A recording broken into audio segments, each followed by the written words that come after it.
But I was a former Muslim, so there's no Muslim to answer this. When I used to be a Muslim, I never, the way we think about it, when I was a Muslim, I never thought calls on killing non-Muslim were evil. Actually, we always, Islam really makes your mind think differently from logical Western thinking. We can incorporate two opposite ideas at the same time and feel perfectly comfortable with it. For instance, we used to learn that Islam is a religion of peace. And at the same time, we didn't feel any conflict when we would say, but go kill the Jews. We never thought about it as it conflicts the value system of logic. And this is the tragedy that most Muslims, the majority of Muslims, have no clue about the religion analytically. To them, it's all emotion. It's my father's religion. It's the only religion I can believe in, and it has to be right. We were told the Quran, word by word, was from God directly, and the way they recite it is so rhythmic and so emotional that really it feels very chilling. I mean, until today, if you hear the men recite it, he could be saying in the recitation, kill the infidels, but it sounds so holy. So holiness and killing are not something, when you're a Muslim, they don't conflict with one another.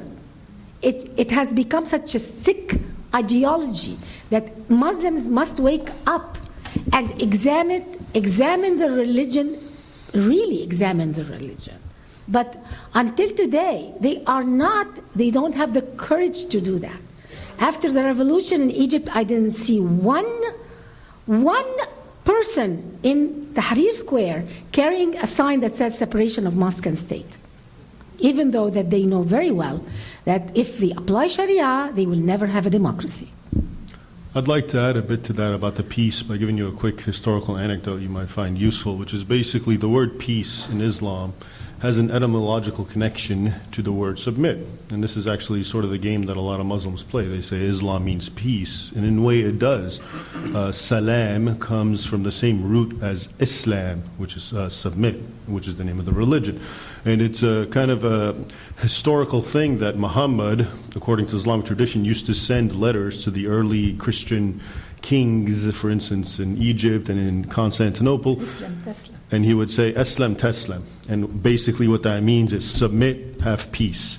And so there's a corollary between submitting, which of course brings about a lot of violence and bloodshed and killing, and then that leads to peace. And so that's why, going back to your question, how is this religion of peace if you're out to kill people? The logic is that I'm out to kill them to create peace because they're so, they're not cooperating. They're the bad guys. So we have to break them and make them submit, and then it's peace. Also remember, Islamic law is the law of Allah, who is the supreme God. And so it's perfect justice. So the idea is to establish the rule of Islamic law over the world, which is peace. And so you have to kill people on the way to that. That's not violence.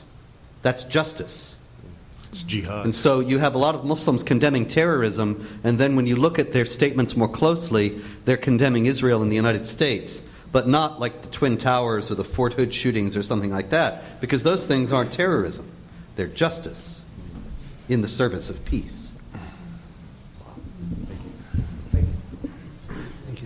If I may just start with a comment concerning President Obama's statement about slander. Slander, libel, defamation of character have certain legal definitions behind them. To speak the truth about Muhammad is not to slander him. So I would be, as a Christian, in support of that statement, that we shouldn't slander people. But his misunderstanding of Islam and the facts is what causes him to think that the truth is slander, because the reality of Islam is so unnatural and abhorrent to the Western culture. So I can understand somebody confusing the two. Well, also in Islamic law, there's a definition of slander that's different from that of American law. In Sharia, the definition of slander is telling something about someone that they don't want known. It could be true, but if they don't want it known and you tell it, that's slandering. So see, when I write a book about Muhammad and say this is what they say Muhammad said and did, that's slandering Muhammad, because they don't want Westerners to know those things, even if they're all true. It's even more comical, just to add to that, and it's based on something you just said, Nonie, which is basically, like, as you do, I watch a lot of Arabic programs of these sheikhs and these Islamic clerics, and they'll say all the same things that if I say it, I'm a terrible human being. And the difference is they say it and they take pride in it. You okay, Bob?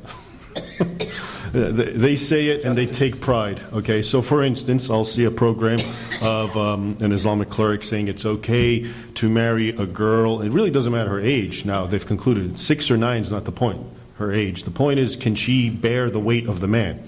Therefore, if a 5-year-old is a strong girl and can, then that's okay. And he'll say it and he's proud of it and he'll evoke the Prophet of Islam. Okay, and there's no problem with that. He's a great sheikh. But if I say it, I'm saying it with a bit of criticism. We're both stating the same thing, but it's exactly why am I saying it? I'm saying it to be critical. He's saying it and he's supporting it. Another Muslim cleric will come and say and complain about how if we really want to fix our economy, we need to do what Muhammad did, which is go on a jihad, raid people, steal their stuff, enslave them, and sell them in markets.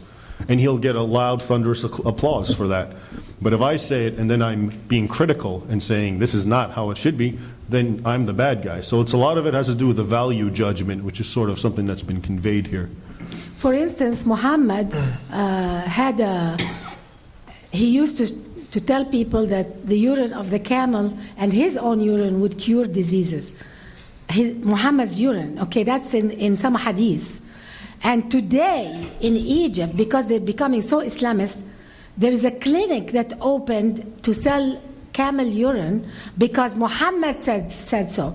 If I laugh at it and write an article criticizing it, I'm saying doing slander against Islam, even though they're doing it. So they are ashamed. I mean, come on, let's face it. What kind of religion kills people who insult them?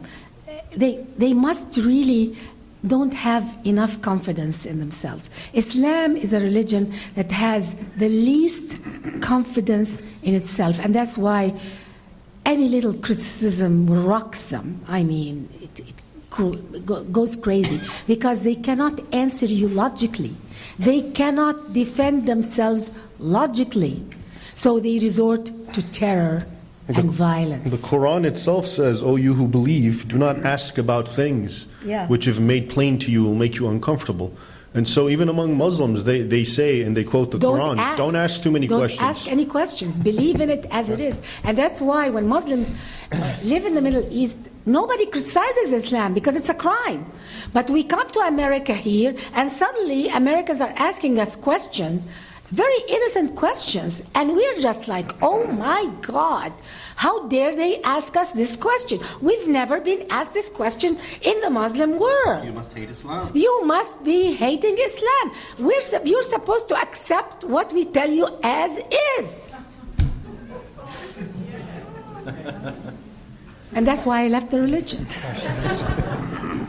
Now, to follow that with the question, for the layperson, seeing that there are so many sects within Islam themselves and different divisions, how would you approach Muslims concerning the primary source materials, and how would you reference them so that they carry some weight? Most of them don't know the religion. That's something I want to just alert you to. You're saying about different sects. Most Muslims are Muslims, hardly ever read the Quran with understanding. Different sects are just following each other. They hate each other just because they were told to hate each other.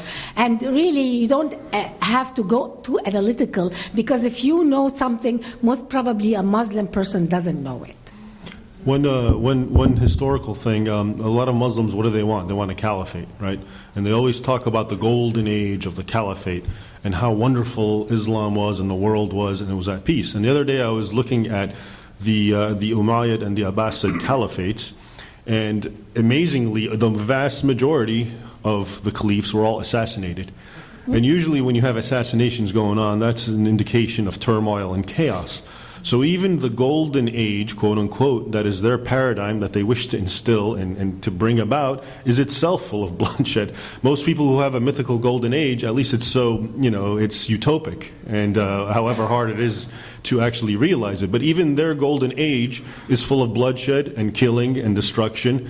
And one final hadith, Muhammad himself said, in the end times there will be, I forget the number, something like 99 Islamic sects. And 72 Islamic 72. And 71 will go to hell because only one's right. So you don't know every which sect one. thinks the other one is an infidel that should go to hell. Since we are short of time, I would appreciate it if you avoid making statements and just ask short questions. Thank you. I have a two-part question. If President Obama says the slandering using the Muhammad's name, why we cannot say slandering when putting the cross in a urine and call it the art? Also defaming Mary or Jesus. It's a flagrant inconsistency. Because the that's Christians don't go and riot and kill and burn. Yeah. We're cowards. We're basically cowards. That's why we give too much respect No, to... but if Christians did riot and burn, Obama would have no problem slapping them down. No, Yeah. he would put them in jail, and he would. And how dare you? This is unacceptable. This is reserved for Muslims because Muslims, we kind of They have kind to of treat get the them pass. nicely because they're so violent. That's the logical. But Christians know better. So if you're violent, you go to jail. Yeah, oh yeah. We won't tolerate that. Okay. Second part. If I say Jesus Christ is the only way to God, not Muhammad, is it a slandering or is it a hate crime? Don't In say it in Pakistan, front of yeah. a Muslim. You go to jail in Pakistan for saying that. It could be lynched by a mob. This is how they victimize Christians in Talk Pakistan. about here, that. Well, it's getting to be that way here. This is the thing, that we're talking about free speech tonight, and if we want to look at what that would look like, we can look at the Section 295C of the laws of Pakistan and see how it's applied in Pakistani society. And I'm sure you're well aware that Christians are routinely victimized by the blasphemy laws in Pakistan, and that's exactly the law that they want to bring to the United States. And it's exactly the case where a Muslim who wants the land that a Christian owns, or his car, or something that he's got, he goes and he says, "Do you believe Muhammad is a prophet?" And the Christian says, "I don't believe Muhammad is a prophet." He accuses him of blasphemy. The guy's arrested. If he's acquitted, then a mob kills him, and the Muslim can take whatever it is of his property that he wants. This is the blasphemy laws in action. And so that's what's coming. Don't be Watch a Christian in a Muslim world and own a diamond store or a jewelry store, because you can be accused of blasphemy, shot and robbed. Thank you. The UN resolution that you mentioned in the beginning was 1618 or That's right. 1816. Is there any way that can be undone? What would be the necessary steps, if there are any, to have that commitment, from the president withdrawn? Well, I guess the president could just withdraw it. I mean, we're not technically bound at this point. This is the showdown I was mentioning that has to come. Whether we are going to hold ourselves bound to international laws that contradict the Constitution, or whether and that have been agreed to by the United States government and thus constitute treaties, or whether the United States Constitution will trump them. And that has not yet been decided. But right now it would seem clear that if we had a president who affirmed the freedom of speech and said that there would be no law that would infringe upon the freedom of speech, then that would be enough to do it. The problem is we don't have a president like that. We're not going to have one for at least 4 years, and he could do a great deal of damage in the meantime. What policies would you like to see the Obama administration implement to improve freedom of speech here, or even foreign policy to bring more stabilization to the Middle East? Mass resignations.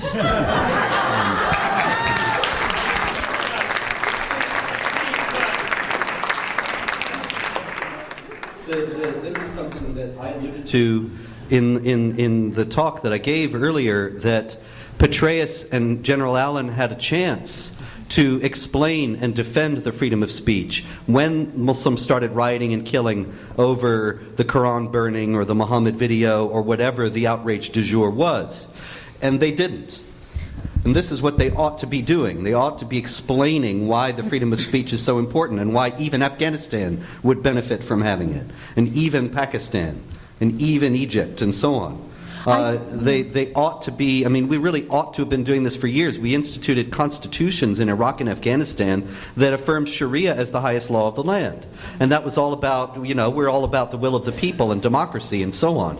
But what we could and should have done when we had the opportunity, and what I was saying at the time, was that we should have stood up for our own values and stood up for the oppressed Christian minorities and Hindu minorities and non-Muslim minorities in general in those countries, and brought to those countries and anywhere else where we could, not militarily necessarily, but just as a society held as the highest values, equality of rights of all people before the law, including women, the freedom of speech, the freedom of conscience versus the death penalty for apostasy, and so on. And if we had affirmed those things and insisted that governments in those countries, if we were going to be propping them up militarily, would have to adopt those things, well, the situation would be very different today.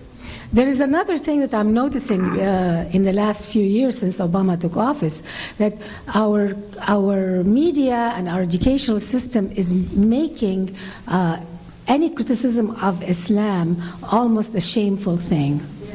And we're feeling it. We are bringing up a whole generation of children in America who are absorbing and being shamed if they criticize the ideology of Islam. And that's something very new to America. Intellectually paralyzed. And that's very scary, because before the laws in America could change, like what the UN is doing, trying to influence us, we're bringing up a whole generation of Americans that in 20 years they could accept a law that makes blasphemy of Islam something, because they're brought up on the idea that it is such a shame, that it's so bad. We are bringing up a new generation. We're going to be gone.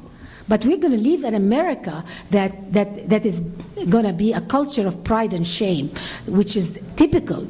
The Arab culture is a culture of pride and shame. That's how they get you, by shaming you to death when you're a child, and then putting you high up on a pedestal when you're a child if you say, I hate Jews. And when you're a child and you're rewarded heavily if you hate Jews, and you are treated like a villain if you just say the slightest question about Islam, then you bring up a generation that will accept oppression. We're very close to this. People don't realize how close we are. We're very close, because the Muhammad movie. We are not going to be alive. The Muhammad movie, actually, there were calls in the Los Angeles Times and in the New York Daily News and in other major newspapers, calls for restrictions on the freedom of speech to make it impossible for such a movie to be made. Yeah. And that's absolutely abominable, that not only is it coming from the top, but coming from the mainstream media as well. And I don't see how the freedom of speech is going to survive unless there is some major movement against this now. America has its first political prisoner. The man who did the movie Wake Up America, he's in jail now. He's in jail for a year for violating something in his.